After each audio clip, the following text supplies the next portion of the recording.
वेटन would to WTO। नहीं नहीं समझाएंगे आज। वेटन वुड्स कॉन्फ्रेंस 1944, ठीक, और IMF, world bank and GATT 1947 और 1995, 1945 and 94 enemies, international monetary fund, clear, world bank and a group of 5 economical institution of the world, यानी 5 अंतरराष्ट्रीय वित्तीय संस्थाओं का समूह क्या है?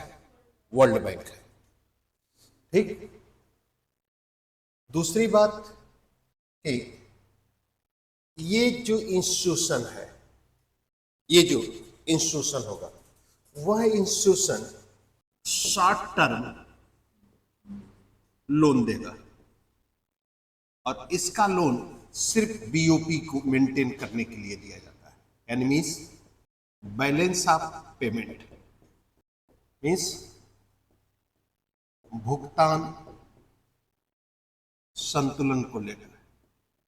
बैलेंस ऑफ पेमेंट का मतलब भुगतान संतुलन, भुगतान संतुलन का मतलब फॉरेन करेंसी, ठीक, यानी मीन्स कि हमेशा शॉर्ट टर्म का मतलब मैक्सिमम 10 ईयर, ठीक। इनका जो लोन होगा, ये जो लोन ये लॉन्ग टर्म के लिए देते हैं, यानी मैक्सिमम 20 ईयर्स, ठीक। ये आपको इंफ्रास्ट्रक्चर के लिए देंगे, ठीक।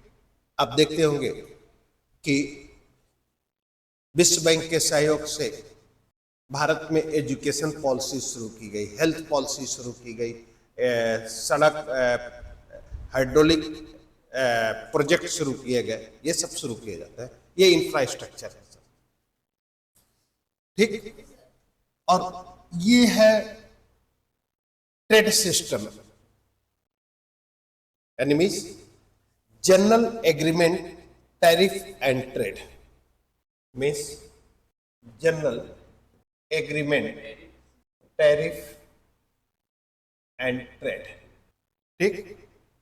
शुल्क, टैरिफ शुल्क होती है, लगाया जाता है, ठीक। ये 3। अब इसके बेस पर ये पूरा अगर हम जोड़ देते हैं तो यहां पर बनेगा वेटन वुड्स इकोनॉमिकल सिस्टम, और इसी के अगेंस्ट में नियो आ गया था। क्लियर हो गया? समझ में आ गई बात?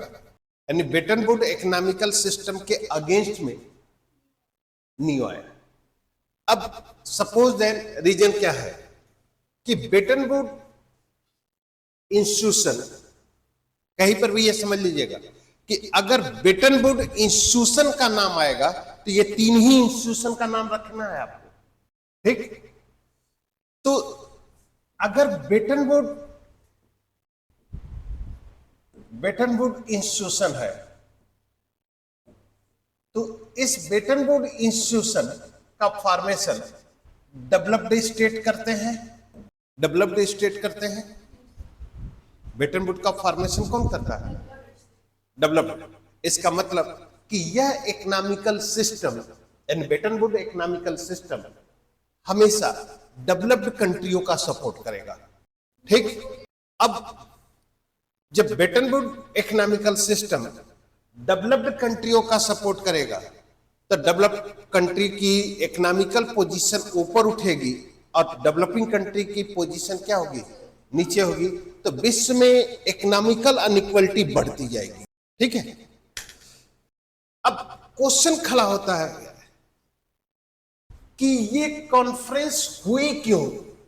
Y the formation of the Bretton Woods conference क्यों हो रही है? क्वेश्चन दिमाग में तुम लोग नहीं आ रहा कि सिर्फ सम्मेलन कर दिया गया, इस सम्मेलन का कोई मतलब नहीं था? इस सम्मेलन के पीछे अगर हम वाई का कंसेप्ट ले, क्यों हो रहा है, तो फर्स्ट पॉइंट है सेकेंड वर्ल्ड वॉर। मैंने क्या कहा था कि द्वितीय विश्व युद्ध के पश्चात विश्व व्यवस्था एकदम बदल गई है, समझ रहे हैं ना, और 1991 के बाद भी बदल गई, ठीक है। उसके बाद दूसरा रीजन था कि इकोनॉमिकल क्राइसिस, ये दो सबसे बड़े रीजन थे, और इसी का इंपैक्ट पड़ता है यहां पर कि end of imperialism and origin of new state, means साम्राज्यवाद का अंत और नए नए राज्यों का उदय, साम्राज्यवाद का अंत और नए नए राज्यों का उदय, और यही रीजन था कि भारत स्वतंत्र हुआ है, ठीक। अब सपोज दैट कहां लड़ा गया था? लड़ा गया था यूरोपियन लैंड पर, यूरोपियन भूमि पर, ठीक। और यूरोप में क्या हुआ था जी? औद्योगिक क्रांति कहां हो रही है? यूरोप में। युद्ध लड़ा जा रहा है यूरोप की भर्ती, तो डिस्ट्रॉय ऑफ इंडस्ट्री होगी कि नहीं होगी? और तब इकोनॉमिकल क्राइसिस आएगी कि नहीं भाई?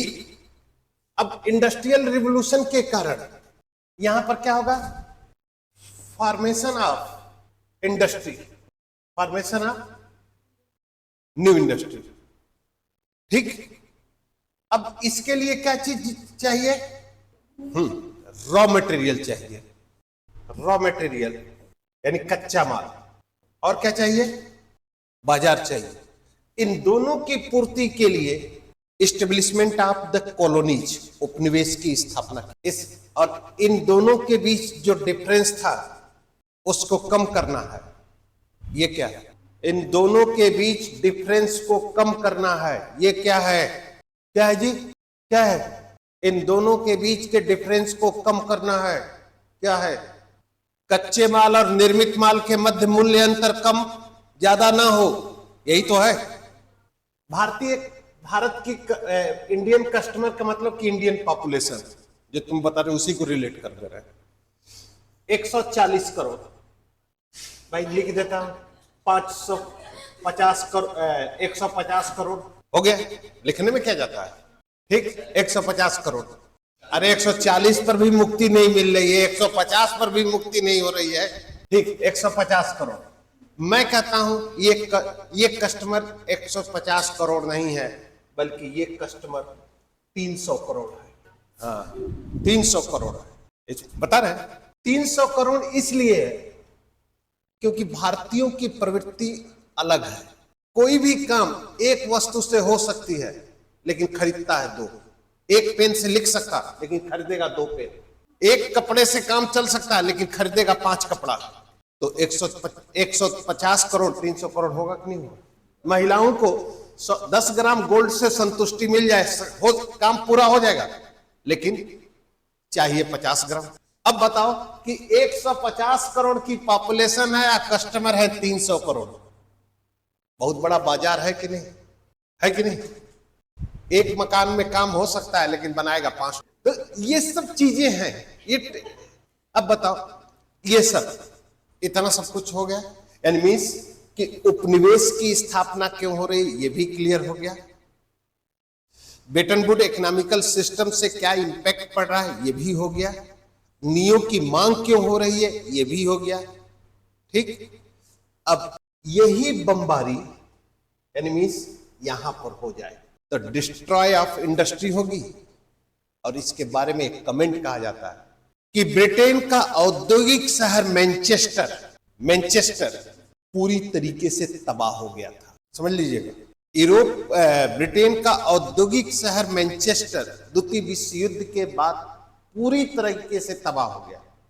अब ब्रिटेन के पास ऐसी क्षमता नहीं थी, औद्योगिक क्षमता नहीं थी कि वह अपनी आवश्यकता के लिए उत्पादन कर सके। इसलिए भारत को स्वतंत्र किया। जिस औद्योगिक क्रांति ने ब्रिटेन के पावर को बढ़ाया और कॉलोनीज को स्थापित किया, वही औद्योगिकरण द्वितीय विश्व युद्ध के बाद नष्ट हो गया। अब अपने नीड्स को फुलफिल करने के लिए, उनकी औद्योगिक इकाइयों के पास क्षमता ही नहीं है, क्योंकि बमबारी पूरे यूरोप पर हो रही है। इसीलिए मैंने कहा, याद करिएगा कि अमेरिका को सुपर पावर बनाने का सबसे बड़ा रीजन उसका भौगोलिक स्थिति है। वह हर युद्ध में पार्टिसिपेट करता है, लेकिन आज तक वो अमेरिका अपनी भूमि पर कभी युद्ध लड़ा ही नहीं। हाँ, लेकिन इसका एक दूसरा पहलू यह है कि ऐसी स्थिति में तो ऑस्ट्रेलिया को भी सुपर पावर होना चाहिए। ऑस्ट्रेलिया भी तो अकेले में है कि नहीं? तो अब पोजीशन यही है।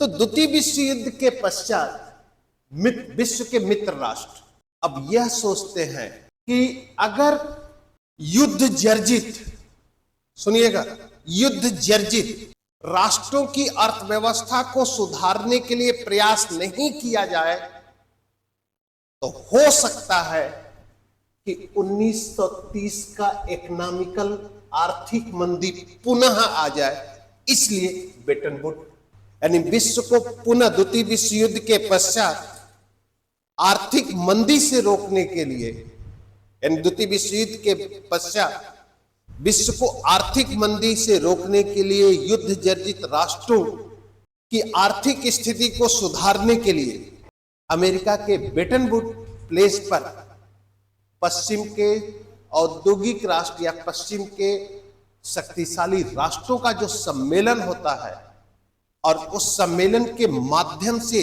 जो इकोनॉमिकल इंस्टीट्यूशन बनाए जाते हैं, वही ब्रेटन वुड इकोनॉमिकल सिस्टम है और वही ब्रेटन वुड इकोनॉमिकल इंस्टीट्यूशन है। अब सपोज करिएगा आर्थिक स्थिति को सुधारना, यानी means reform of economical condition. इसको प्रूफ कर दो तो तुम लोग तो समझ जाएंगे, बहुत अच्छा है तुम लोग का कंसेप्ट है। Reform of economical condition in Europe का आर्थिक सुधार। तो ये कैसे प्रूफ करोगे कि आर्थिक स्थिति खराब है? आर्थिक संकट समाधान ब्रेटन वुड के लिए किया गया। अगर आर्थिक संकट नहीं होता तो अमेरिका क्यों मार्शल एंड ट्रूमैन प्लान लाता? इसका मतलब कि यूरोप में आर्थिक कंडीशन खराब है, ये तो प्रूफ हो गया। अब आर्थिक कंडीशन खराब है, तभी तो ब्रेटन वुड कॉन्फ्रेंस हो रहा। अब आर्थिक स्थिति खराब नहीं होती तो इकोनॉमिकल क्राइसिस कैसे आती? 1930 कैसे हम प्रेडिक्शन कर सकते हैं कि 1930 की इकोनॉमिकल क्राइसिस आएगी? अब यहीं पर अगर आप लिख लो कि ब्रेटन वुड सम्मेलन का आयोजन इसलिए किया जा रहा है कि युद्ध जर्जित राष्ट्रों को आर्थिक सहायता देकर संकट से, अगर युद्ध जर्जित राष्ट्र यानी यूरोप के राष्ट्र कमजोर नहीं होते तो अमेरिका क्यों ब्रेटन ट्रूमैन और मार्शल योजना के द्वारा यूरोप के राष्ट्रों को आर्थिक सहायता देता? आपका सब पॉइंट एक दूसरे से क्या हो गया? ऐसा करना तुम लोग कि पूरा बढ़िया से रटना नहीं, समझ लेना कोल्ड वार पूरा जितना हम लिखवाए हैं पूरा समझ लीजिएगा, क्योंकि बेसिकली सिर्फ कोल्ड वार 1991 तक मत समझिए, आगे भी जाइएगा, क्योंकि जब तक आगे तुम लोग नहीं जाओगे, यहां पर हम जब समझाना शुरू करेंगे तो नहीं समझ में आएगा। पोस्ट कोल्ड वार का फेज, क्योंकि 1995 में है ना, तो उस समय शीत युद्ध का अंत हो गया, तो पोस्ट कोल्ड वार का पोजीशन आएगी कि नहीं? और सुन लो, कुछ आईआर में कुछ है नहीं, ये मत समझिए कि आईआर में कुछ है, कुछ नहीं है, बस कंडीशन का खेल है, परिस्थितियों का गेम है।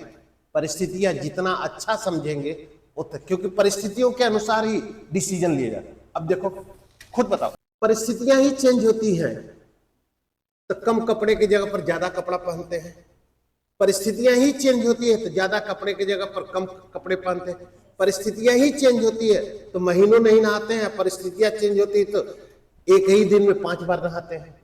IR, पॉलिटिकल साइंस, सब कुछ यही है, सिर्फ परिस्थितियां बदलिए। अब उसके हिसाब से हाँ, जो डिसीजन लिए जाए, जो नियम बने, वह नियम आप लॉजिकली प्रूफ कर लीजिए कंडीशन के अकॉर्डिंग, आपका आंसर सही है।